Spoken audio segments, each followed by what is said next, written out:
મારા પાર્ટનરે અમારા પૈસા જુગારમાં ઉડાવી દીધા, એટલે મેં તેના ખાસ મિત્રના લગ્નની ટ્રીપ કેન્સલ કરી દીધી. હું 30 વર્ષની છું અને અમારે 5 મહિનાનું બાળક છે.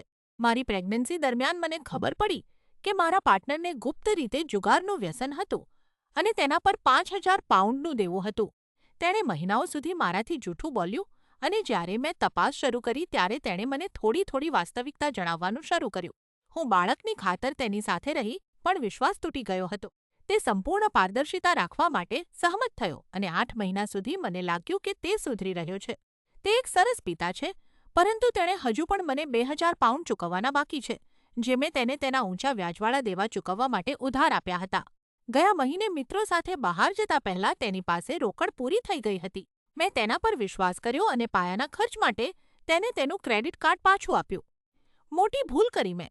જ્યારે મેં સ્ટેટમેન્ટ ચેક કર્યું ત્યારે મેં જોયું કે 350 પાઉન્ડ ગયા હતા, જે એક શંકાસ્પદ બેટિંગ સાઇટ પર અલગ અલગ હપ્તામાં મોકલવામાં આવ્યા હતા. જ્યારે મેં તેની સામે આ વાત કરી ત્યારે તેણે મને કહ્યું કે તે બારનું બિલ હતું.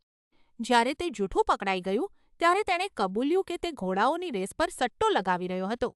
હું ખૂબ જ ગુસ્સે હતી. હું મેટર્નિટી લીવ પર છું અને મારી પાસે મર્યાદિત પૈસા છે જ્યારે તે પૈસા ઉડાવી રહ્યો છે.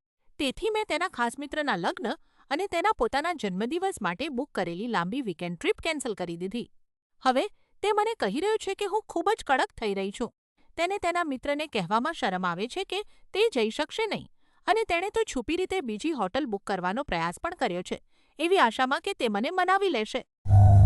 તે ફરવા જવાની લક્ઝરી ઈચ્છે છે જ્યારે તેણે હજુ પણ મને પૈસા ચૂકવવાના બાકી છે અને તે મારી સામે જૂઠું બોલી રહ્યો છે. હવે જ્યારે મેં એક મર્યાદા નક્કી કરી છે ત્યારે તે મને એવું અનુભવ આવે છે કે હું તેને કંટ્રોલ કરી રહી છું. શું હું વધુ પડતી પ્રતિક્રિયા આપી રહી છું કે પછી આ એક યોગ્ય પરિણામ છે?